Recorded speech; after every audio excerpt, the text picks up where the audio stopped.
Hey, how you doing? Hey, I wanted to give you a little insight into what I did this summer. I know I had told you that I would kind of mention about that stuff. I figured this might be the best way so y'all get to hear kind of the same story. So what I've done is I've taken some of my personal pictures that I took on this trip out to Washington, D.C., and I just kind of put them together into this video. And so with that, basically what I'm going to do is I'm going to narrate the tour of the White House, especially, and the other special stuff that I got to do.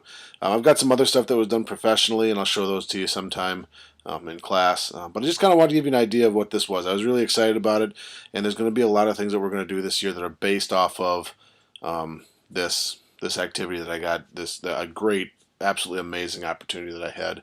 The gift that keeps on giving. So with that, I want to share some stuff with you here about what I did this summer that was just really cool. All right, we start with the man, the myth, the legend, Mr. Dan Sickles. That is a selfie with myself, obviously, because that's what a selfie is, with Dan Sickles' leg here. Thought you'd want proof that I was there, and there's a little bit of a close-up of the leg itself. As you can see, it's been fractured from the round it hit. I know the 7th graders, we haven't talked about it yet. You will know about this. 8th graders, you got a chance to hear about this a little bit. But this isn't the only cool thing that's there. This is the bullet that killed Lincoln, President Lincoln, right there in the same museum just around the corner. Now, on another day, we got to go into the White House itself. That's where I want to pick up here. What I've got here is a map of the White House. To kind of give you an idea, the White House itself is actually 5 levels or 5 floors. We got to go on 2 of them. So as you can see, the top picture is the bottom floor and east wing where we come in. And the top picture, or the bottom picture, is the 2nd floor. I'll keep referencing back to that map, but what here it's really kind of hard to see. But if you look between the middle 2 columns there, you can kind of see the president's dogs, and that is as close as I got to the president. Is I was able to see his dogs. They were on the 2nd floor balcony, so that was kind of cool. This picture is looking out the into the Kennedy Garden. John F. Kennedy's wife created this. This is walking down the East Colonnade. As you can see up there in the map, you see the long skinny thing. That is the colonnade. We were walking through that, and kind of where the Welcome White House thing is, where that was. And that is actually looking back into the colonnade from the main house. It's kind of a neat thing. The West Colonnade is the one that's really famous. All right, we're going to go back to looking at this map. As you can see in kind of those gray areas, there's the Vermeil room. You'll see the China room, and there's a blue area. Or no, there's the other gray, tannish one across the hall is the library. We're going to look at some pictures of those things. This first picture is of the library. Obviously, they keep books in the library. That's what a library is for, you know. This is the China room, which is supposed to have Chinese influences. That's a picture of Jacqueline Kennedy, portrait of Jacqueline Kennedy. This is looking out as we go upstairs. This is what it looks like looking out of the front of the White House when everybody else is looking into the White House. You guys will have that opportunity when you go out to Washington, D.C. As you can see, we're on this close-up of the map now. We came up the blue stairs there and took a right. Now we're going into the East Room, and that's what this next picture is to kind of give you an idea of where we are in the house. This is the East Room. It's the largest room in the White House. Been used for a lot of different things, state dinners, deals where they bring in kids. Even a high school prom for one of the president's daughters was held in the East Room of the White House. And now we're going to look at the cross hall. You can see right in the middle, this is a hallway that goes the length of the building. So, like, this is the place where President Obama gave the talk when Osama bin Laden was killed. There's been many press conferences and other such events held right there. So that actually should be a somewhat familiar picture to you if you've ever seen the president on TV making big time announcements. Next, we're going to look at 3 rooms that are known by their red room, or their colors, I should say. The red room, the green room, and the blue room. Actually, in the other order.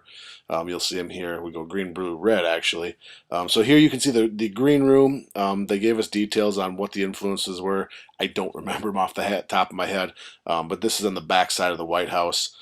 This is the blue room. Very elegant, restored to like the 1950s, I believe, Eisenhower. This is looking out the back window. You can see the Jefferson, and you can kind of see the Lincoln Monument way off in the distance. Looking, this is looking out across the south portico of the White House. And apparently, I forgot a picture of the Red Room. But we go back and look. As you can see, we're moving our way across the backside of the White House onto the state dining room. Kind of give you an idea where we're at. So this is the state dining room where they would hold state dinners and other such things. They don't use this room for dinner every day. In fact, they usually don't even use that table if they have big things. But again, proof that I was actually there. That's me in the state dining room with a selfie. So, got to do what I can for you guys. This is now coming around to the front of the building. That is looking at the main entryway. To the left where the arch is, you can see the front doorway basically. And this is just a huge, massive, massive entryway. You can see just how tall it is as you look at the compare against the people. These are some of the people I hung out with. This is in that main entryway. Actually looking back into the blue room underneath the Great Seal. On the left, that's Jenny from Oklahoma. In the front, that's Miss Nistel from Turkey Valley. And on the right, she's actually from New Jersey, Mrs. Grotrian. This is looking out the front door of the White House, right out the front door across the north portico through the colonnades. This is what you see as you look, the reverse of what you see when you look from the front.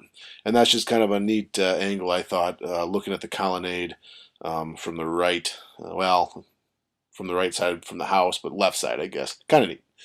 This last thing I just want to show you, this is the policy director for Michelle Obama. That's actually her LinkedIn page. We didn't get a chance to meet her, but we did talk to her on the phone. It was a really, really cool conversation. So we got to meet some pretty cool people doing this thing. So like I said, just some really cool opportunities. We met a person that's originally from Iowa that was the subject of a Supreme Court case.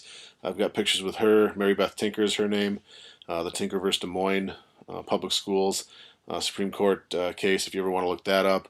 Like I said, we got to talk to basically the person who advises the First Lady on policy things. I did not ask about the whole school lunch thing. Sorry, I didn't want to stir the pot there. But we got to see some other cool things, a place called Decatur House, which we'll actually see when we're out in Washington. We went to Woodrow Wilson's house, which he was the only president to remain in Washington, D.C. after his presidency. So that was kind of a neat place to see. Basically, he died shortly after he got out of office. He only lived in the house for 2 years, but his wife lived there until the 60s, and basically the house immediately became a museum. So everything is original to what that would be. So that was kind of neat. And then we got to do some stuff at the Smithsonian museums. Remember, there's not just one Smithsonian, there's 17 different buildings. We were in a couple different ones for some things, but the big one was the American history, where we got to see firsthand the inaugural gowns for a lot of the first ladies. You'll get a chance to see those as well. But what really made it neat for us was the tours were not guided, by ourselves. It wasn't self-guided, and it wasn't just some person. We had the actual people who built the exhibits, or actually they call them curators. So the people who put the stuff where it goes and knows why it goes there.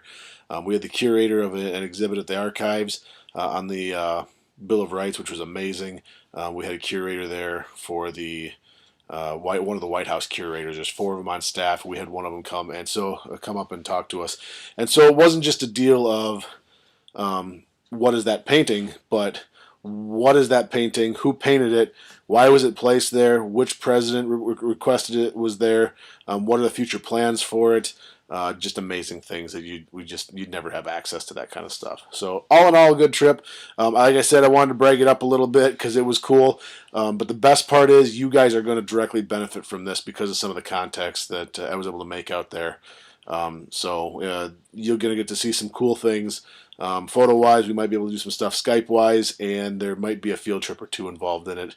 And I'm not talking about just about Washington, D.C. There's some stuff even closer that we might get to go see and do because of this stuff. So with that, thank you for listening. And if you have questions, I'm an open book. We're always willing to talk. Have a good one.